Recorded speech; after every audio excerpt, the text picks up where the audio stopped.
Hi everyone, good morning, good afternoon, good evening. Hope you all are well. आज अपन discussion करेंगे physiology और anatomy के जो पिछली परीक्षाओं में पूछे गए प्रश्न हैं उनको लेकर। सो अपना क्वेश्चन नंबर 1 है, मानव रक्त में प्लाज्मा का प्रतिशत लगभग होता है। आपको बताना है मानव रक्त में प्लाज्मा का प्रतिशत कितना होता है।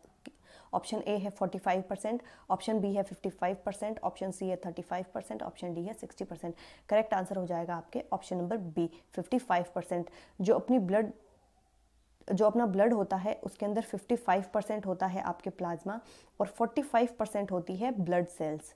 ठीक है, चलिए नेक्स्ट क्वेश्चन में चलते हैं। कौन सी कोशिकाएं हमें सूक्ष्म जीवों से बचाती है? एरिथ्रोसाइट जो है वो आरबीसी को कहा जाता है। न्यूट्रोफिल जो है वो डब्ल्यूबीसी में पाया जाता है। सो अपन को यहाँ पर पूछा है कि कौन सी कोशिकाएं हमें सूक्ष्म जीवों से बचाती है, यानी कि रोग प्रतिरोधक क्षमता के बारे में अपन से पूछा जा रहा है। और न्यूट्रोफिल वो डब्ल्यूबीसी में होता है और डब्ल्यूबीसी जो है अपनी रोग प्रतिरोधक क्षमता को बढ़ाती है। सो इसका करेक्ट आंसर तो हो जाएगा ऑप्शन नंबर बी। लेकिन आपको बताना है कि एरिथ्रोसाइट जो है वो आरबीसी को कहा जाता है, न्यूट्रोफिल ये डब्ल्यूबीसी में पाया जाता है। डब्ल्यूबीसी को क्या कहा जाता है? जैसे कि आरबीसी को एरिथ्रोसाइट कहा जाता है, वैसे ही डब्ल्यूबीसी को ल्यूकोसाइट कहा जाता है।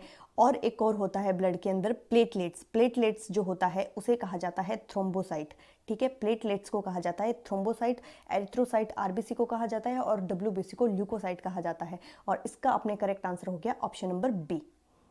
आगे बढ़ते हैं, नेक्स्ट क्वेश्चन है अपना। एक मिश्रण जो सभी जीवित कोशिकाओं में पाया जाता है और ऊर्जा परिवर्तनों में मुख्य भूमिका निभाता है, उसे क्या कहा जाता है? मिश्रण जो सभी जीवित कोशिकाओं में पाया जाता है प्लस ऊर्जा परिवर्तनों में मुख्य भूमिका निभाता है। ऊर्जा परिवर्तनों में मुख्य भूमिका निभाने वाला है अपना एटीपी, एडिनोसिन ट्राइफॉस्फेट जो है वो ऊर्जा परिवर्तनों में मुख्य भूमिका निभाता है। एडीपी भी होता है, लेकिन एडीपी जो होता है वो होता है यूज्ड बैटरी, जो यूज्ड ऊर्जा होती है उसे कहा जाता है एडीपी। और जो रिचार्ज बैटरी होती है, जो रिचार्ज ऊर्जा होती है उसे कहा जाता है एटीपी। ये हायर एनर्जी ऑफ फॉर्म है और ये लोअर एनर्जी ऑफ फॉर्म है। यहाँ पर करेक्ट आंसर होगा अपना एटीपी। और क्लोरोफिल जो है वो पौधों को हरा रंग देने में काम आता है। नेक्स्ट क्वेश्चन है, कोशिका में ऊर्जा उत्पादन का सक्रिय स्थान है। कोशिका में ऊर्जा उत्पादन की जाती है माइटोकॉन्ड्रिया द्वारा। इसका करेक्ट आंसर हो जाएगा ऑप्शन नंबर सी। ठीक है, माइटोकॉन्ड्रिया जो है ये एटीपी को उस स्थान पर पहुंचाता है जहां पर ऊर्जा की जरूरत होती है। ठीक है, एटीपी से अपन को ऊर्जा मिलती है और एटीपी को उस स्थान पर पहुंचाने वाला जो है वो माइटोकॉन्ड्रिया होता है। कोशिका में ऊर्जा उत्पादन का सक्रिय स्थान वो है माइटोकॉन्ड्रिया। आगे बढ़ते हैं, शरीर क्रिया विज्ञान के अध्ययन को क्या कहा जाता है? शरीर क्रिया विज्ञान के अध्ययन को ऑप्शन ए है मानव शरीर रचना का, या फिर ऑप्शन बी है मानव शरीर के अंगों की क्रियाओं का, ऑप्शन सी है शारीरिक गतिविधियों का, ऑप्शन डी है मानव प्रकृति का। बताना है कि करेक्ट आंसर कौन सा है शरीर क्रिया विज्ञान के लिए। इसका करेक्ट आंसर हो जाएगा अपने ऑप्शन नंबर बी, यानी कि मानव शरीर के अंगों की क्रियाओं का। क्रिया विज्ञान के बारे में पूछा है और क्रिया विज्ञान को लेकर आप क्रियाओं का जो अपना अध्ययन होता है यानी कि फिजियोलॉजी। ठीक है, शरीर क्रिया विज्ञान जो होती है उसे कहा जाता है। यहाँ पर करेक्ट आंसर हो गया अपना ऑप्शन नंबर बी। जो शरीर क्रिया विज्ञान होती है उसे कहा जाता है फिजियोलॉजी, और जो शरीर संरचना विज्ञान यानी कि जिसमें अपन स्ट्रक्चर के बारे में बात करते हैं उसे कहा जाता है एनाटॉमी। और जिस अपनी जो बॉडी है वो किस हिसाब से काम करती है, अपने जो बॉडी ऑर्गन है वो कैसे काम करते हैं, उसे कहा जाता है शरीर क्रिया विज्ञान। और जो स्ट्रक्चर बेस्ड होता है उसे कहा जाता है शरीर रचना विज्ञान।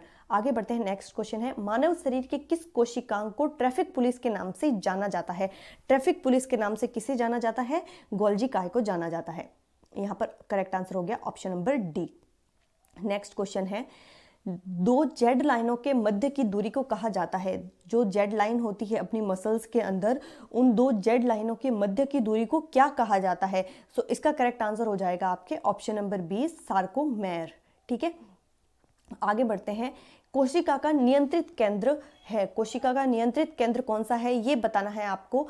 इसका करेक्ट आंसर हो जाएगा आपके ऑप्शन नंबर बी, न्यूक्लियस। ठीक है, mitochondria power house of cell होता है, न्यूक्लियस जो है वो कोशिका का नियंत्रित केंद्र होता है, यानी कि कोशिका को कंट्रोल करता है। इसका करेक्ट आंसर हो जाएगा ऑप्शन नंबर बी, नेक्स्ट है अपना माइटोकॉन्ड्रिया, यह भी कहलाता है, माइटोकॉन्ड्रिया को और क्या कहा जाता है, कोशिका का ऊर्जा केंद्र कहा जाता है, माइटोकॉन्ड्रिया को पावर हाउस ऑफ सेल कहा जाता है। इसका करेक्ट आंसर हो जाएगा option number B.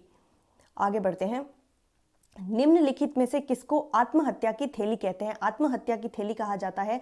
Option A है माइटोकॉन्ड्रिया, ऑप्शन बी है लैम्ब्रियंथ, ऑप्शन सी है लाइसोसोम और ऑप्शन डी है हाइड्रा। इसका करेक्ट आंसर हो जाएगा ऑप्शन नंबर सी, लाइसोसोम।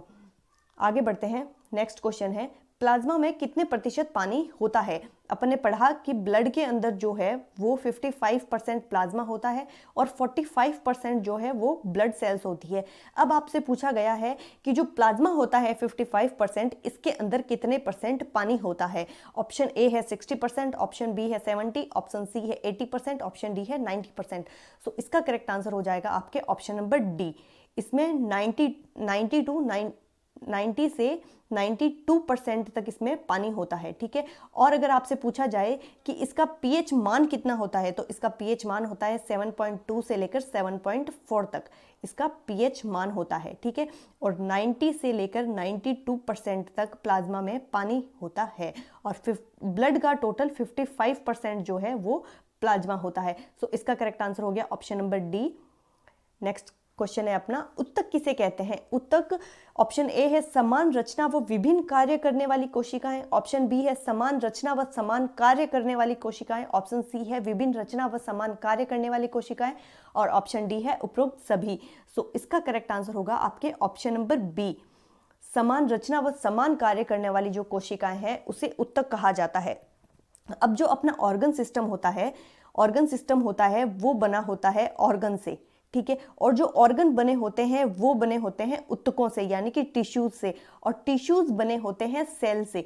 जब बहुत सारी एक समान सेल्स जो है, जब बहुत सारे टिश्यूज एक साथ आ जाते हैं, जब कोशिकाएं जो होती है वो समान कार्य करने वाली और समान रचना की कोशिकाएं साथ में आ जाती है, तो उससे बनते हैं टिश्यू, टिश्यू से बनते हैं ऑर्गन और ऑर्गन मिलकर बनाते हैं ऑर्गन सिस्टम, और जिससे कि अपनी पूरी बॉडी बनी हुई होती है। होप यू अंडरस्टैंड अपना। इसका करेक्ट आंसर हो जाएगा ऑप्शन नंबर बी, ठीक है। समान रचना व समान कार्य करने वाली कोशिकाएं मिलकर बनाती है उत्तकों को और उत्तक मिलकर बनाते हैं अपने ऑर्गन्स को। नेक्स्ट क्वेश्चन है, हमारा शरीर असंख्य छोटी जीवित इकाइयों से बना होता है, उन्हें क्या कहते हैं? तो आपको बताना है कि असंख्य छोटी जीवित इकाइयां कौन सी होती हैं हमारे शरीर में, जिनसे कि हमारा शरीर बना होता है। अपने पढ़ा, आप पहले आंसर बता दीजिए। ऑप्शन नंबर ए है उत्तक, ऑप्शन नंबर बी है तंत्र, ऑप्शन नंबर सी है कोशिका या फिर ऑप्शन नंबर डी है झिल्ली।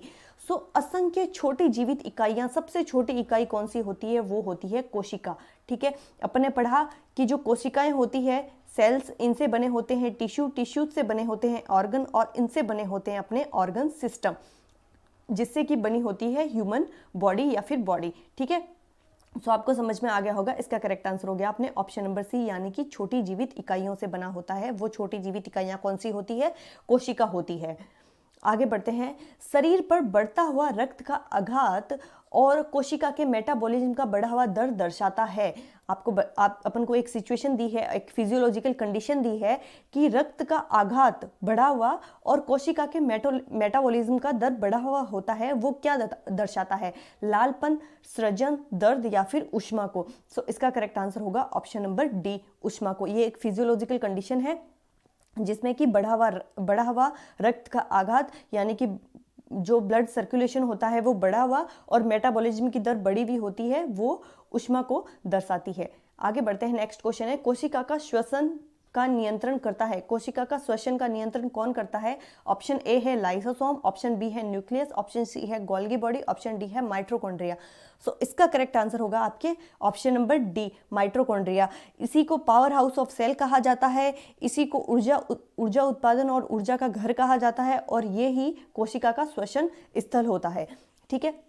सो 3 चीजें इसके बारे में ध्यान रखनी है कि ये पावर हाउस ऑफ सेल होता है, इसे श्वसन स्थल कहा जाता है कोशिका का, और ये ही ऊर्जा उत्पादन व ऊर्जा घर होता है। अगर आपको कैसे भी पूछ लिया जाए तो इसका करेक्ट आंसर होगा माइटोकॉन्ड्रिया, ठीक है। करेक्ट आंसर हो गया आपके option number B. Option number D हो गया आपके इसका करेक्ट आंसर। सो आज के लिए अपने पास इतने ही क्वेश्चन थे। मिलते हैं नेक्स्ट वीडियो में और क्वेश्चंस लेकर। तब तक के लिए खुश रहिए, खुद भी पढ़िए, दूसरों को भी पढ़ाइए। और अगर आपको वीडियो अच्छा लगा हो तो लाइक शेयर सब्सक्राइब कर दीजिए और शेयर भी कर दीजिए।